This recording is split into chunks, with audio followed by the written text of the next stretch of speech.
धर्मपुर नगरी में एक धर्मशील राजा का राज्य था। राजा का एक चतुर और चालाक दीवान था जिसका नाम था अंधक। एक दिन अंधक ने राजा से कहा, महाराज, यदि आप एक भव्य मंदिर बनवाकर उसमें देवी को स्थापित करें और पूजा अर्चना करें तो आपको पुण्य की प्राप्ति होगी। राजा ने यह सुझाव स्वीकार किया और नगर में एक भव्य मंदिर का निर्माण करवाया। जब देवी की मूर्ति स्थापित हुई और नियमित पूजा शुरू हुई तो एक दिन देवी मां प्रसन्न होकर प्रकट हुई। उन्होंने राजा से कहा, राजन, मैं तुम्हारी भक्ति से प्रसन्न हूं, मांगो, क्या वर चाहिए। राजा ने विनम्रता से कहा, मां, मेरी कोई संतान नहीं है, मुझे एक पुत्र की प्राप्ति हो। देवी मुस्कुराई और वरदान देते हुए बोली, तुझे एक अद्भुत और तेजस्वी पुत्र प्राप्त होगा। कुछ समय बाद राजा को पुत्र की प्राप्ति हुई।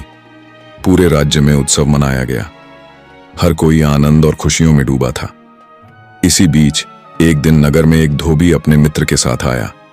घूमते घूमते उसकी नजर देवी के भव्य मंदिर पर पड़ी। उसने श्रद्धा से देवी को प्रणाम किया। तभी उसकी निगाह एक सुंदर लड़की पर पड़ी।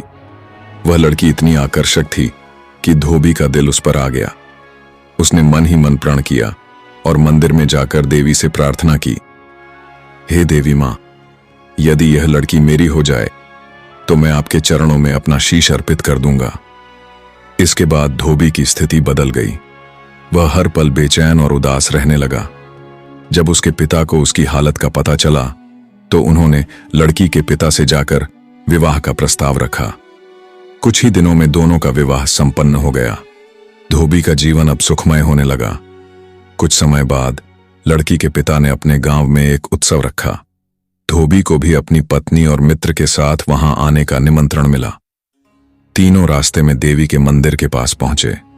मंदिर को देखकर धोबी को अपना वचन याद आया। उसने पत्नी और मित्र से कहा, तुम दोनों यहीं ठहरो, मैं अभी लौटता हूं।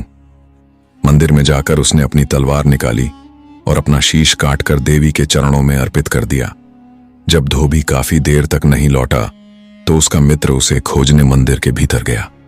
वहां का दृश्य देखकर वह सन्न रह गया। धोबी का सिर और धड़ अलग अलग पड़े थे।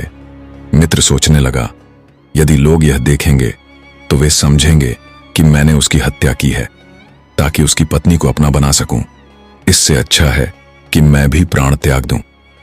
यह सोचकर उसने भी तलवार उठाई और अपना सिर काटकर देवी को अर्पित कर दिया। बाहर खड़ी धोबी की पत्नी बेचैन थी। जब उसने अंदर जाकर देखा तो वह चौंक गई।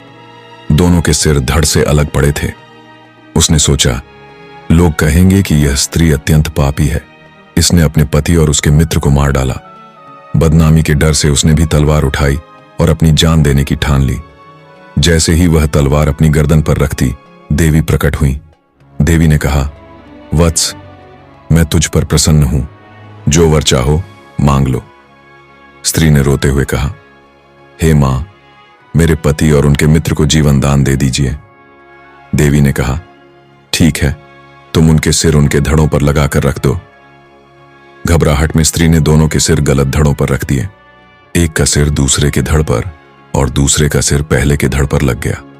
देवी ने उनके जीवन को पुनः लौटा दिया। जैसे ही दोनों जिंदा हुए वे झगड़ने लगे। एक कहता, यह मेरी पत्नी है, दूसरा कहता, नहीं, यह मेरी पत्नी है।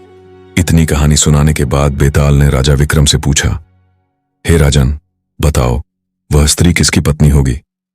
राजा ने विचारपूर्वक कहा, सिर ही शरीर का सबसे महत्वपूर्ण अंग है, इसीलिए जिस शरीर पर पति का सिर लगा हो वही उसका पति होगा। यह सुनकर बेताल जोर से हंसा और बोला, तुमने फिर से सही उत्तर दे दिया, अब मैं वापस पेड़ पर जा लटकता हूं। राजा ने उसे पुनः बेताल को पकड़ा और चल दिए